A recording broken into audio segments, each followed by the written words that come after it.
Welcome to another show of the monthly Anti-Sicilians. What the monthly dragon normally, of course, What aren't. is happening? Yes, monthly dragon, of course. Everybody knows it. Thank you so much for supporting our show, for liking what we're doing. But now we are going a titsy tiny bit off the real track of the dragons. It's still dragon based after all, but there's enough people who do not let you play the dragon. And that's annoying, to say the Oh, you least. found that you've discovered that, have I've you, Oliver? discovered that. Yeah. Yeah. And Right. I'm probably not the only one. No. So let's do So, something against that. well, okay, hang on. Let's just reel it back a little bit. So, yes. So today we're going to find the truth, the whole truth, and nothing but the truth about the Anti-Sicilians, particularly with the dragon player in mind. But don't worry, readers, we'll be straight back on the case of the Sicilian dragon in the future. So nothing to worry about. But if you are having troubles with Anti-Sicilians, I'm not going to go too deep into too many variations. I'm just going to bring to your attention the various possibilities available to why, and just to talk a little bit about it. So, Perfect. Here we go. Let me explain the way life goes. So this is the Sicilian defense. We all know that. And we are very, very used, of course, to cracking on with the Sicilian dragon here. Knight f6, knight c3. Oh, wonderful. To defend the pawn and then g6. And we're normally happy. This is normally the starting place. We can reach the dragon via a couple of different move orders, but typically this is where we start off. But now we're going to reel back and just talk about a couple of things. So first thing, as soon as white plays d4 and then recaptures in particular with the knight, this is what we call an open Sicilian, an open Sicilian.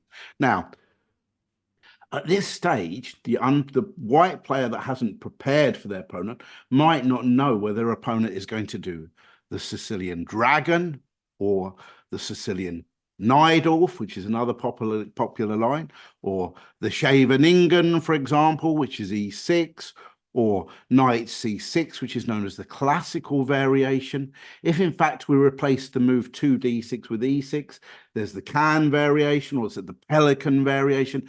The Kalashnikov. There's so many different variations of open Sicilian that black can play. So truth be told, and this is the whole situation, to get a real advantage, most top players agree that white needs to really play the open Sicilian, because that is the most challenging possibility to try to get out black. However, they need to be prepared for quite a lot of options. And some people, you know, they have day jobs and they have other things to do in their lives. They like to go out, socialize or whatever. And they think, wait a minute, how am I going to prepare for all of those different Sicilians? So they think, you know what? Instead of playing into an open Sicilian like that, I'm just going to play something slightly different. And it's kind of one size fits all. They can deploy an anti-Sicilian variation, which isn't going to try to promise them much of an advantage, but they're going to get a position, can play the game. Hopefully their opponent makes a mistake, blah, blah, and the game goes on. So that's essentially it. So what is the advantage to white for playing an anti-Sicilian? First of all, they don't have to be so prepared. That's right.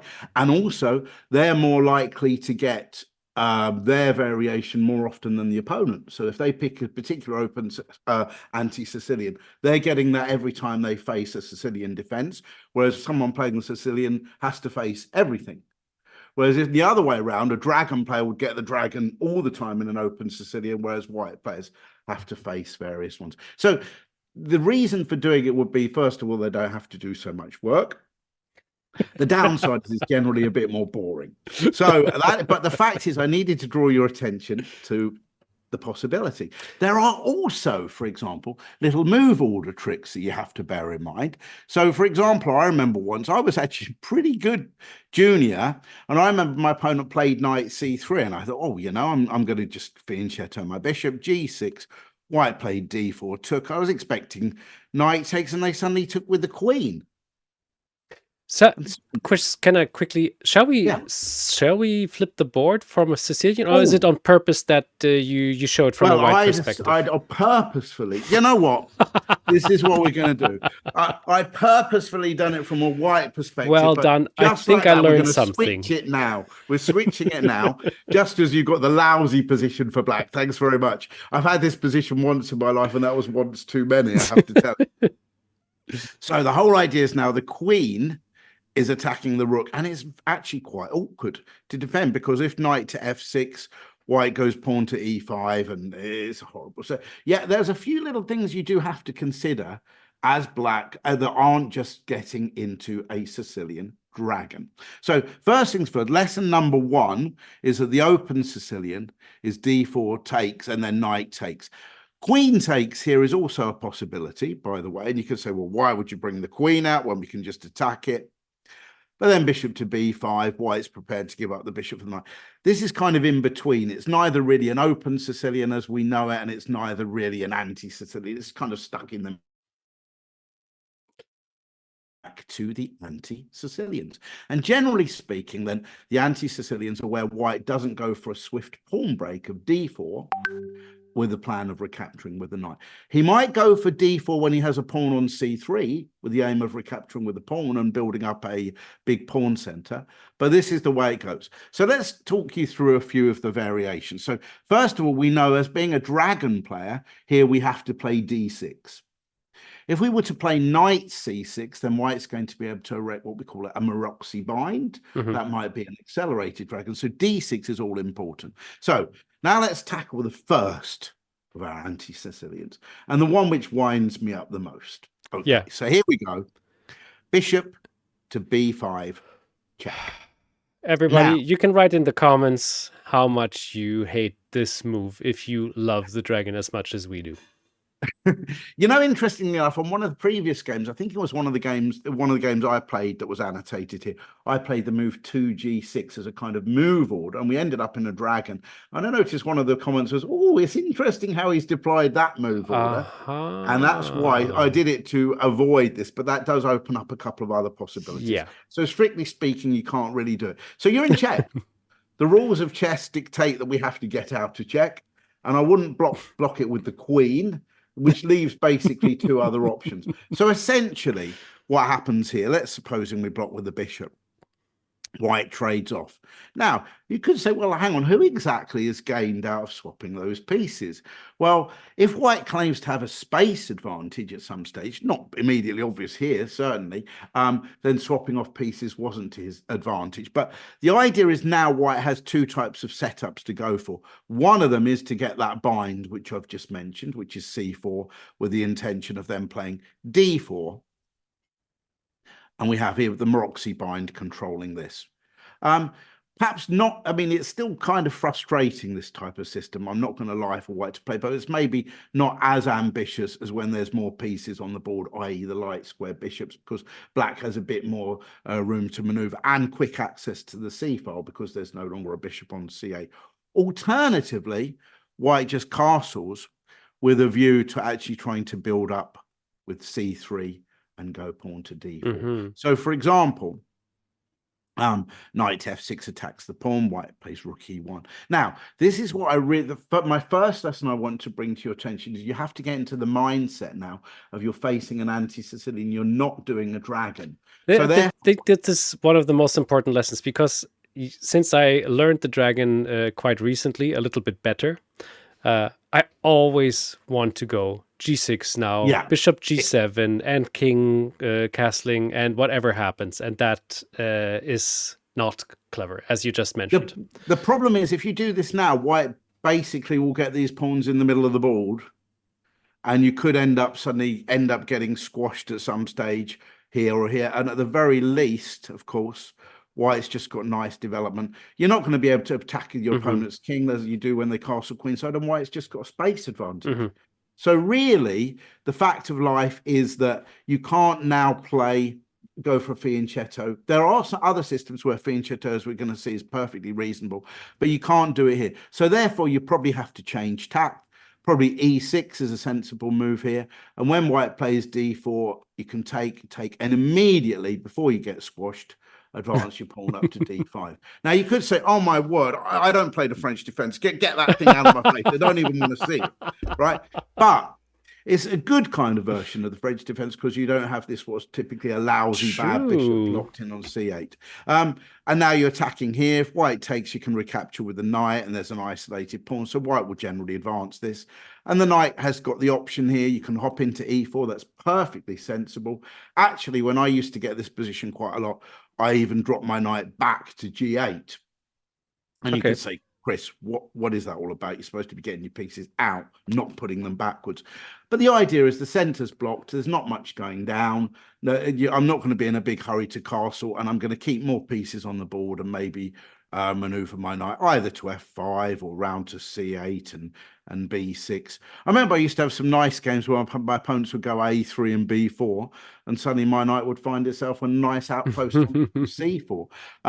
But yeah, but knight e4 is the main move. But the main thing is change the structure, e6, d5, and that sort of thing. So after bishop b5 check, again, we're not going to have a dragon. If white goes for a Maroczy bind type setup, then certainly you have the option of fianchettoing your bishop, but not if they're going to get their pawns on d4 and e4. You don't want that. Similarly, it is also possible to block on d7 with the knight, or even c6.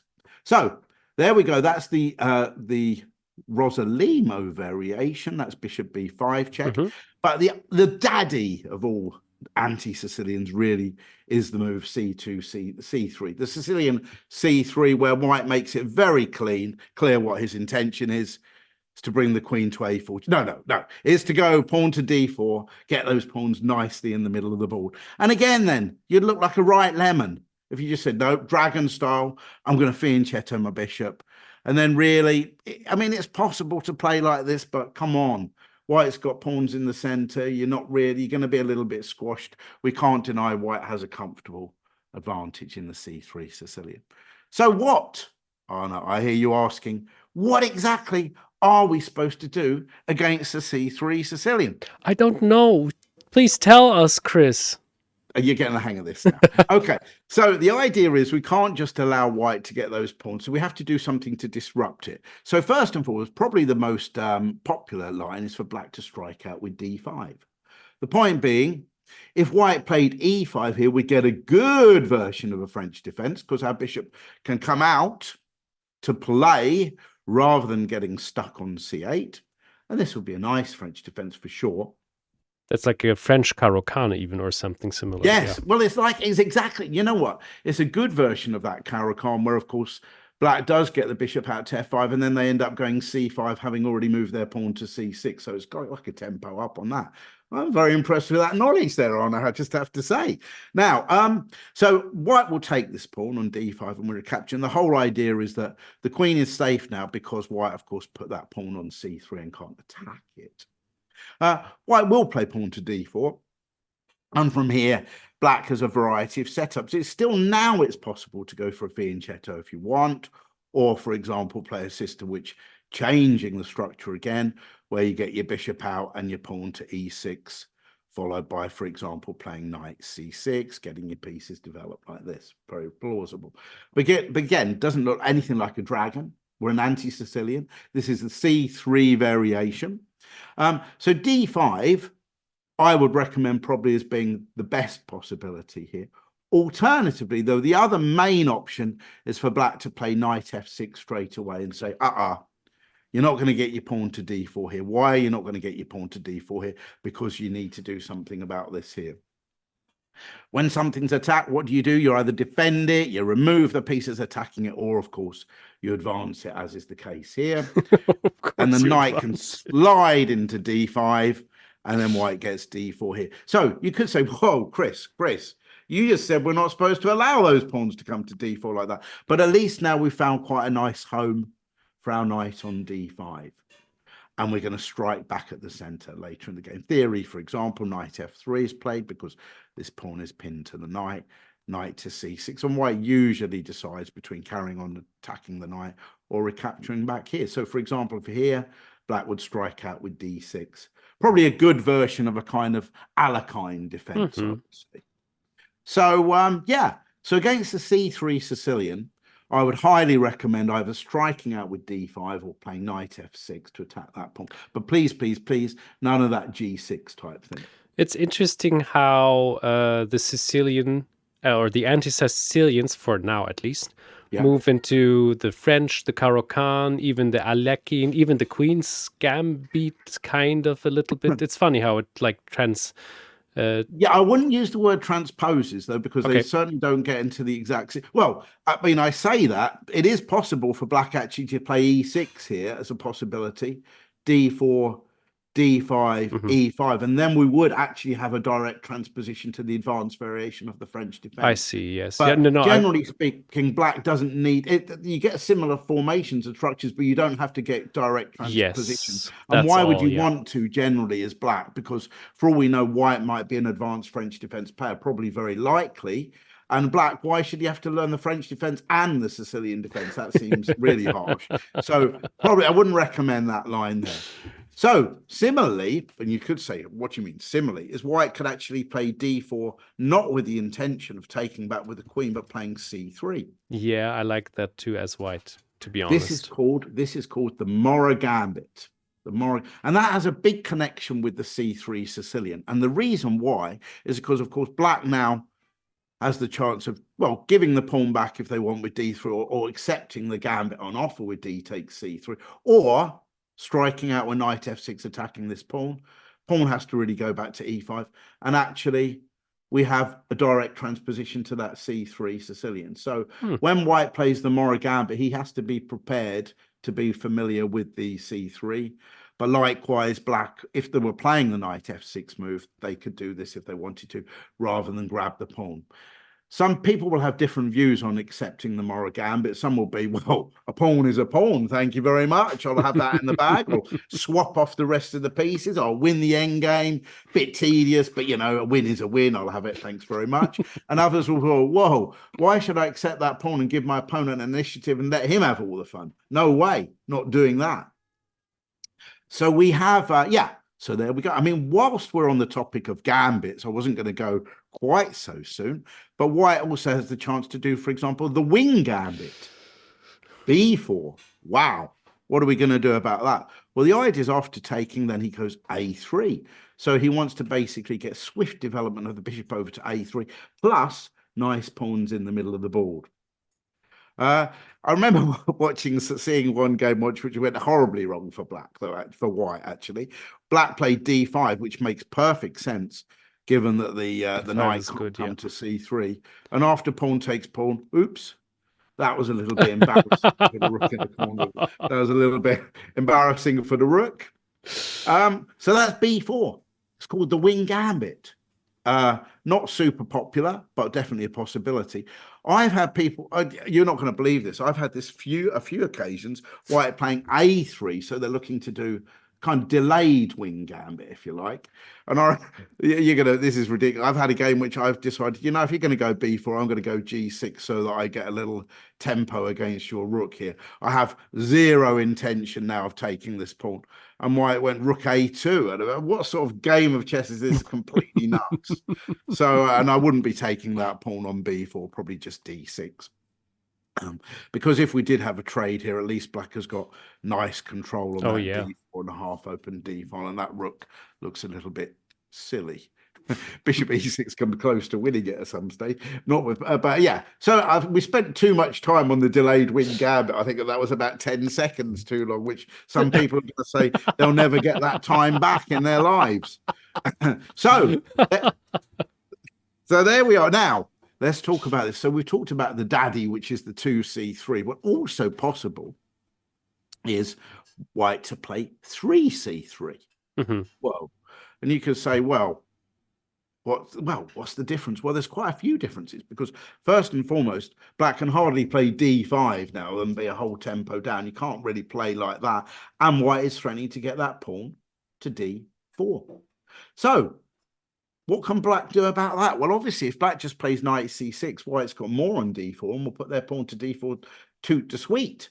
So black needs to do something about that. And knight F6 just that job because it's attacking that pawn on e4.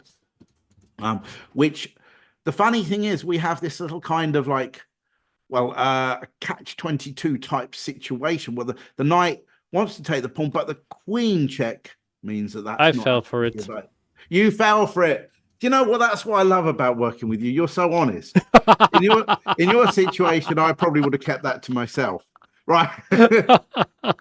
It's all for the viewers. It's all for the viewers. Sacrifices you make. So, however, of course, white can't actually go d4 because then black will say, "Oh, thanks, I will have that pawn."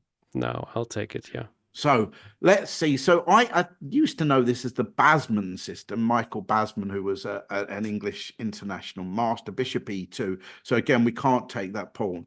Now, black then needs to find a couple of useful moves here. So the g6 is an option which still retains this situation of d4. You can take the pawn. Maybe knight b d7 or bishop d7 actually threatens to take on c6.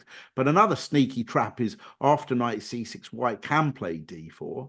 Because after knight takes pawn, there'll be d5, hitting the knight, which if moves, will allow that queen a4 check. No. So that is a trap. That's tricky.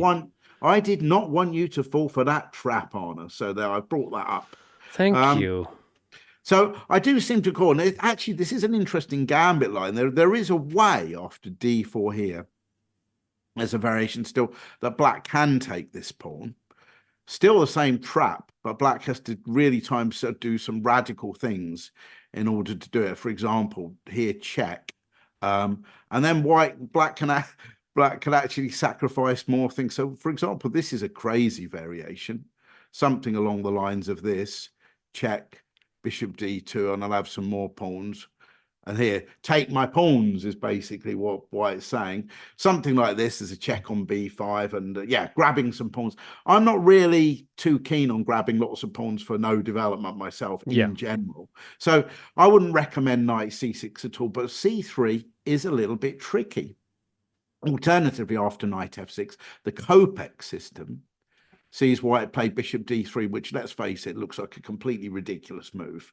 I mean, who would you put your bishop in? It's like you've deliberately going out of your way to make sure you can't get your pieces out. But white does have a plan. He's simply going to drop that bishop back to c2 and then play d4. So that is a possibility as well. I remember I had some crazy. I'm going to show it to you. I had some crazy. Yes, please. I think knight c6. The idea is if bishop to c2 now, then you can go bishop to g4, and you've got more cover on the d4 pawn. Okay. So white would play, so bishop c2, let me just get that here to here. So for example, we might have h3 in this position. Yeah, I remember this is a game I had once. It's a crazy game, d5. So I thought, I've got to go d5 now. Come on. This looks ridiculous. I know I've spent 2 moves with my pawn getting it to d5, but these are hardly that relevant, are they?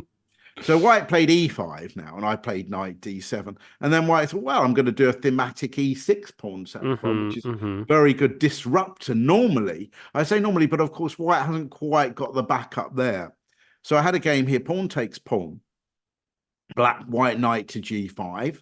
So now there's 1 or 2 little issues going on. Queen h5 is threatening to checkmate me.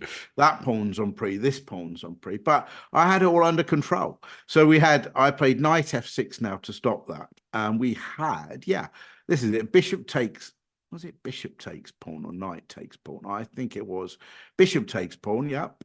Knight takes, queen h5 check, king d7. Knight takes here.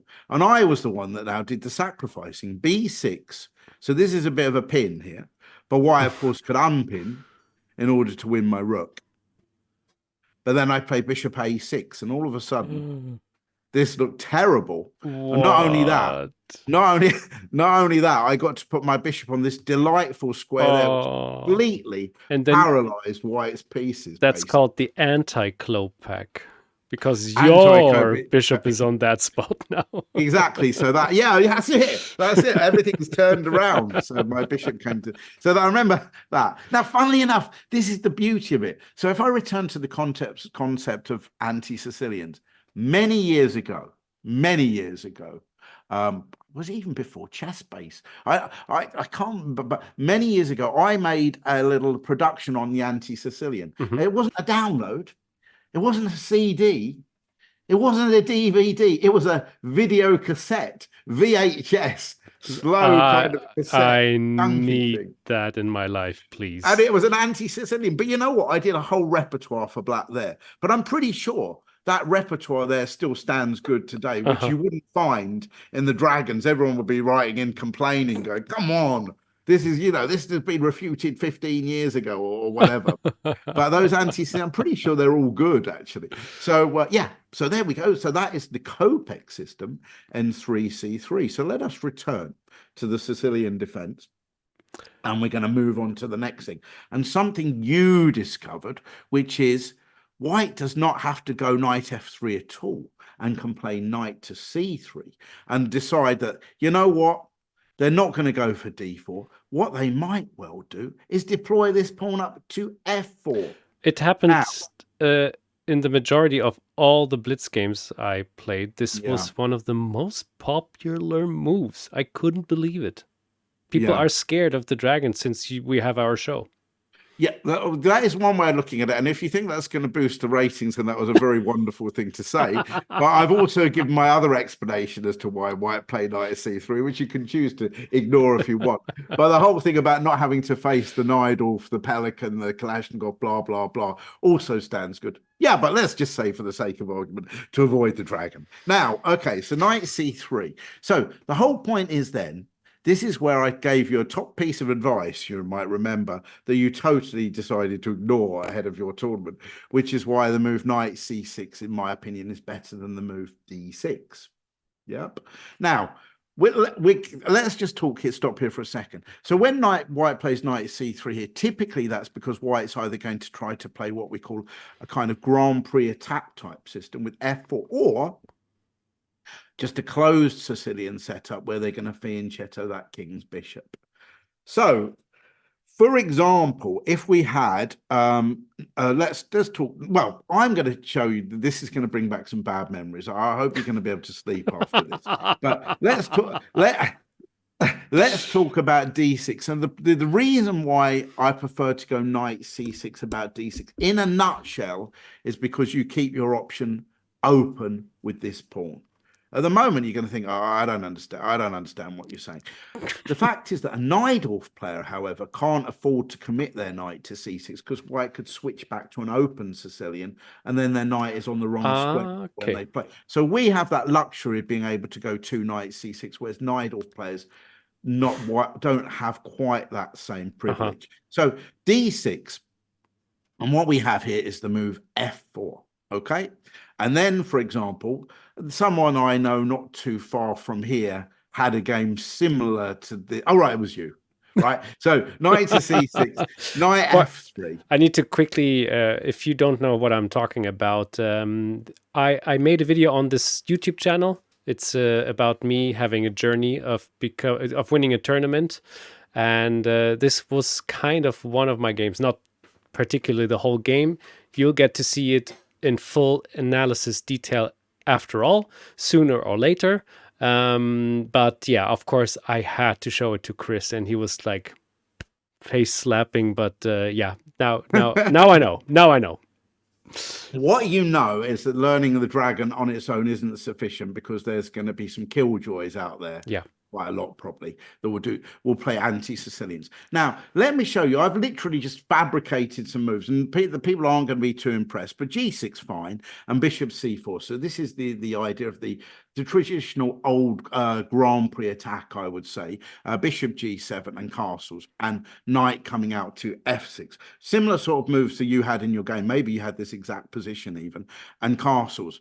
But let me just show you quite an effective way for white to play against the unprepared, shall we say. No, I don't like to call you unprepared as such, because that would be really harsh, because you were very prepared, but just not necessarily in this particular area. Queen e1. Until move 2, yeah. So I'm going to give some very slow moves for black just to accentuate my point here. So let's say bishop d7, not really doing a lot. Queen h4, that queen has slid over to action. Rook c8, pretty useless, really. Moving the rook, not developing it. That rook's not on an open file. F5. Black is going to be reluctant to want to expose their king along the G file. A6, and suddenly, actually, already pawn takes pawn. You can't recapture with the F pawn because you're pinned. H takes, and knight G5, and suddenly we're in quite a lot of a pickle. As B5, rook takes F6 would highlight. There's going to be checkmate down there on H7, right? Yeah. Which is not good news, really.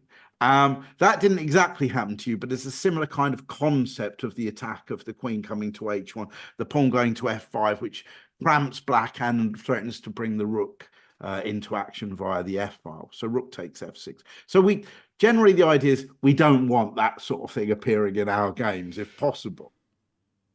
Funnily enough, another system which is super popular is the bishop coming to b5, but with the same idea. Let's again give some not so great moves by black. A6, well, that would be a pathetic move because the bishop was prepared to take the knight anyway. Takes d3, so definitely not going for d4 anymore, which wouldn't make any sense, but going for this f4 move.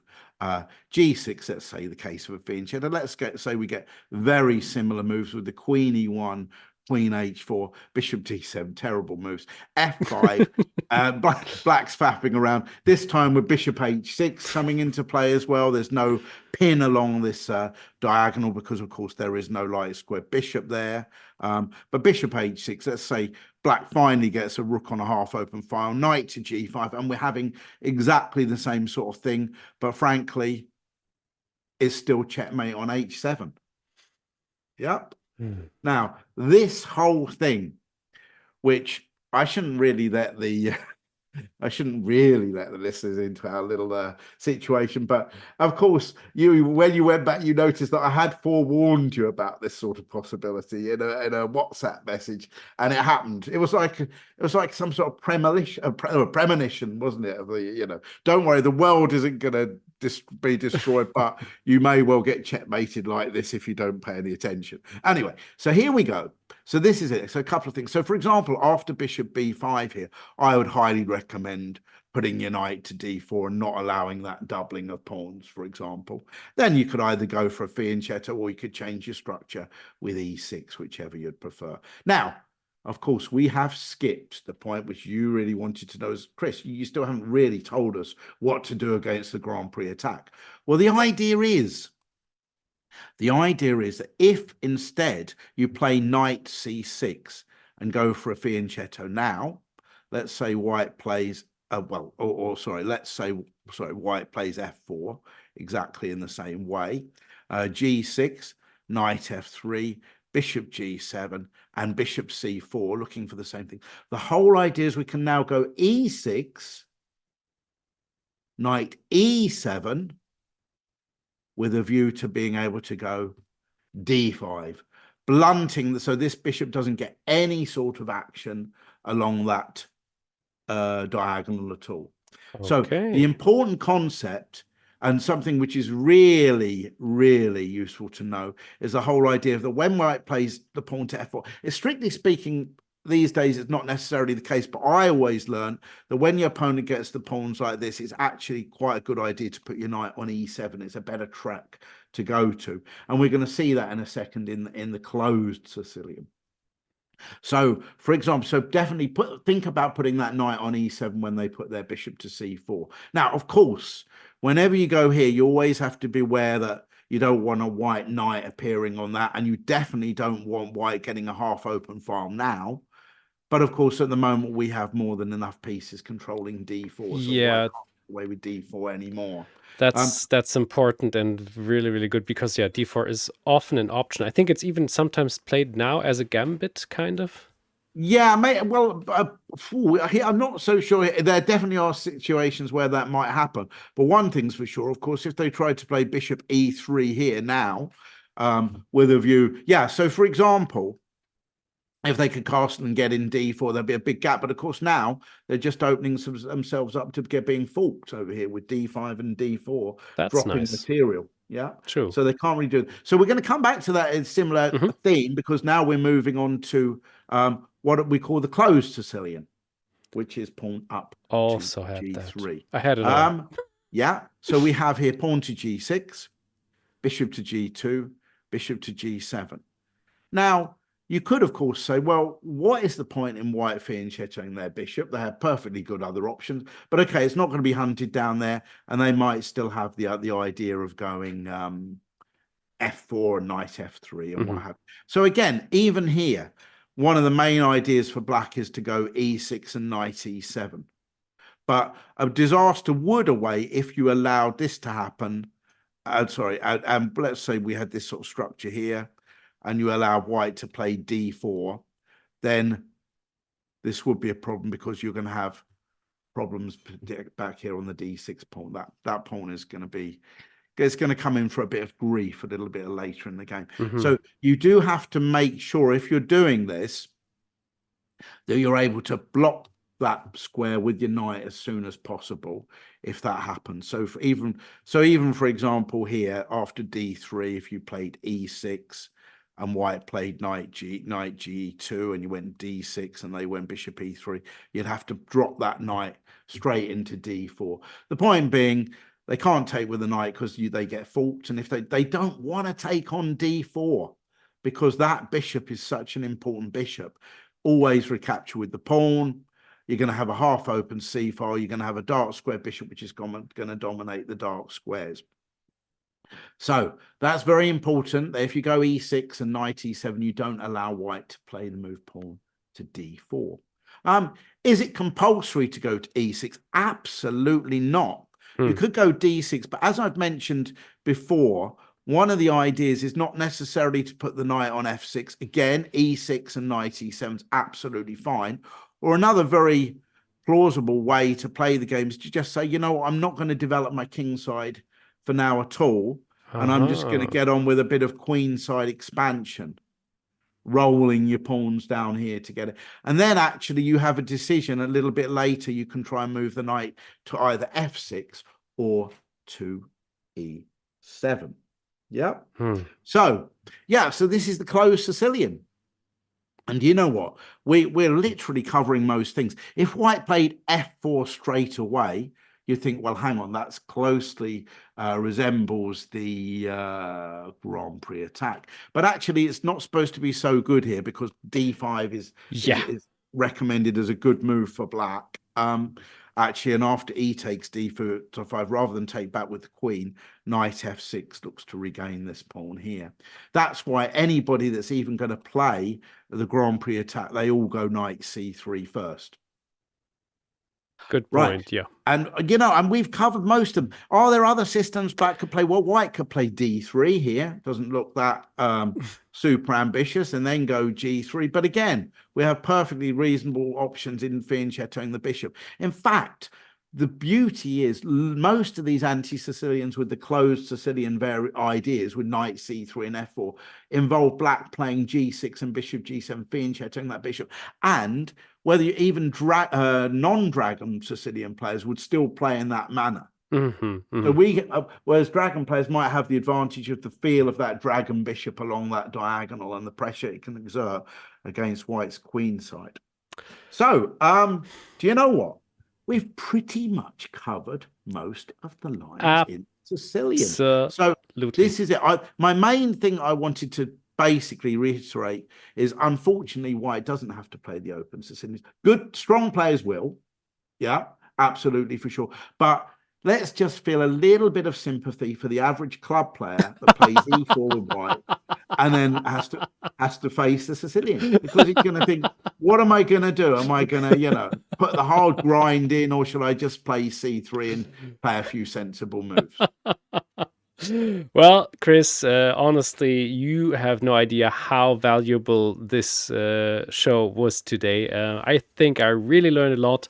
You gave a lot of ideas. You showed some basic moves, some basic ideas, and this is everything to build up on and make your own repertoire at home. I will certainly do so. I can actually not wait to play some Blitz games now and try out some of the things I just learned. And yeah, if you haven't gotten the Fritz trainers from Chris Ward, I mean, come on, he can talk about a toast bread for 5 to 6 hours, and you would still be delighted all the time. So really go for it. Chris, thank you as always. This My was pleasure. wonderful. And next month, though, it's back to the Back to old the dragon. dragon Back to the- fire.